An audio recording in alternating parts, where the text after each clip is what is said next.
Naniniwala ang mga senador sa proteksyong ibinibigay ng bundok ng Sierra Madre laban sa mga bagyo. Kaya isinusulong ng ilang senador na mas protektahan ito. May report si Daniel Manalastas.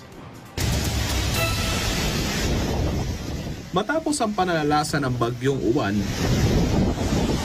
bagamat may ilang paliwanag dito ang siyensya, marami pa rin naniniwala sa proteksyong na idudulot ng Sierra Madre laban sa bagyo. Kaya mga senador gusto ng kumilos para masigurong maprotektahan din ito katulad ng pagprotektang pinaniniwalaan na ginagawa nito sa mga Pinoy sa kalamidad.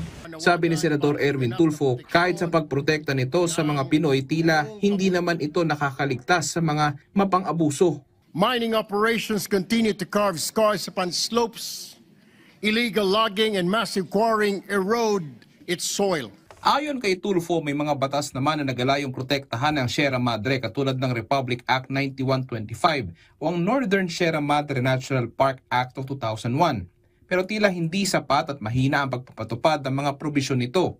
Nararapat ang mas maigting na pagbabawal sa anumang mapaminsalang pagmimina, pagtutroso dito at pagtatayo ng lahat ng uri ng resort. Kung ang Sierra Madre handang isakripisyo ang sarili upang tayo ay mailigtas, hindi ba't napapanahon na tayo naman ang magligtas sa kanya?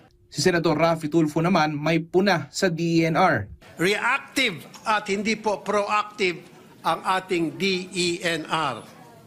Dapat po ang DENR anunguna sa pagpigil ng pag-aabuso sa ating kalikasan. Sabi ng senador, kailangang mapahusay ang mga regulasyon at palakasin ang partisipasyon ng mga komunidad sa pagpapatupad nito. Pagbabahagi naman ni Senador J.V. Ejercito, may napansin siya na anya yung mga development sa Sierra Madre.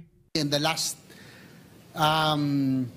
few days, hindi na po kami pinapayagan, may mga guardian tumipigil at may mga development na po, rest houses, subdivisions, and that is very alarming, Mr. President, because Sierra Madre indeed is our protector. Nauna iginit ang Pag-asa na isa ang Sierra Madre sa naging dahilan kung bakit napahina ang bagyong Uwan.